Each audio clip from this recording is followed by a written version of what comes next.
ಇಂದು ಹಾಸನಾಂಬೆ ದರ್ಶನಕ್ಕೆ 11ನೇ ದಿನ ಕೂಡ ಭಕ್ತ ಸಾಗರ ಅಪಾರ ಸಂಖ್ಯೆಯಲ್ಲಿ ಬರ್ತಾ ಇದೆ. ಸಂಖ್ಯೆಯಲ್ಲಿ ಹೆಚ್ಚಾಗ್ತದೆ ಯಾಕಂದರೆ ರಜೆ ಇರುವಂತಹ ಕಾರಣ. ಇನ್ನೇನು ಕೆಲವೇ ಎರಡೇ ದಿನ ಮಾತ್ರ ದರ್ಶನ ಇರುವಂತಹ ಕಾರಣ, ಕೆಲವೇ ದಿನಗಳಿರೋದ್ರಿಂದ ಹೆಚ್ಚಿನ ಸಂಖ್ಯೆಯಲ್ಲಿ ಜನ ಬರ್ತಿದ್ದಾರೆ.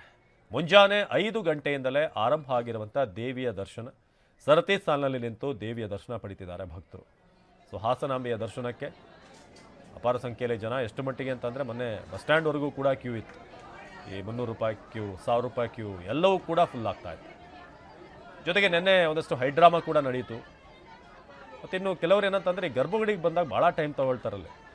ಏನಿಲ್ಲ, ನೀವು ಒಂದು 5 ಸೆಕೆಂಡಲ್ಲಿ ನೋಡ್ಕೊಂಡು ಹೋದರೂ ಸಾಕು, 10 ನಿಮಿಷ ಅಲ್ಲಿ ಇರಬೇಕು ಅಂತೇನಿಲ್ಲ. ಬೇರೆಯವ್ರಿಗೂ ಕೂಡ ಅನುಕೂಲ ಮಾಡಿಕೊಟ್ರೆ ಹಿಂದೆ ಇರುವವರು ಸ್ವಲ್ಪ ಬೇಗ ಬಂದು ರೀಚ್ ಆಗ್ಬೋದು. ಬ್ಯಾಂಗ್ಳೂರಿಂದ ಅಲ್ಲಿಂದ ಬಂದಿದ್ದೀರಿ, 1 ಸೆಕೆಂಡ್ ಕೂಡ ಬಿಟ್ಟಿಲ್ಲ ದೇವ್ರು ನೋಡೋದಕ್ಕೆ. ವ್ಯವಸ್ಥೆ ಎಲ್ಲ ಚೆನ್ನಾಗಿ ಮಾಡಿದ್ದಾರೆ, ಆದರೆ 1 ಸೆಕೆಂಡ್ ಕೂಡ ಬಿಟ್ಟಿಲ್ಲ ದೇವ್ರು ನೋಡೋದಕ್ಕೆ. ತಳ್ತಾ ಇದ್ದಾರೆ ಪೊಲೀಸವರು. ತುಂಬ ಇದೇ ಫಸ್ಟ್ ಟೈಮ್ ಬರ್ತಾ ಇರೋದು. ಇಲ್ಲ, ಇದೇ ಫಸ್ಟ್ ಟೈಮು ಅಂದ್ಕೊಂಡು ಬರ್ತಾ ಇರೋದು. ದೇವಿ ನೋಡೋಕ್ಕೆ ಬಿಟ್ಟಿಲ್ಲ 1 ಸೆಕೆಂಡು. ಅಲ್ಲಿ ಟೈಮ್ ಇದೆ, ಇನ್ನೂ ರಶ್ ಇಲ್ಲ, ಏನಿಲ್ಲ, ಆರಾಮಾಗಿ. ನಾವು ಬ್ಯಾಂಗ್ಳೂರಿಂದ ಬಂದ್ವಿ ಹಾಸನಾಂಬ ದರ್ಶನಕ್ಕೋಸ್ಕರ. ಸೊ ತುಂಬ ಸುಗಮವಾಗಿ ದರ್ಶನ ಆಯಿತು, ತುಂಬ ಚೆನ್ನಾಗಿತ್ತು.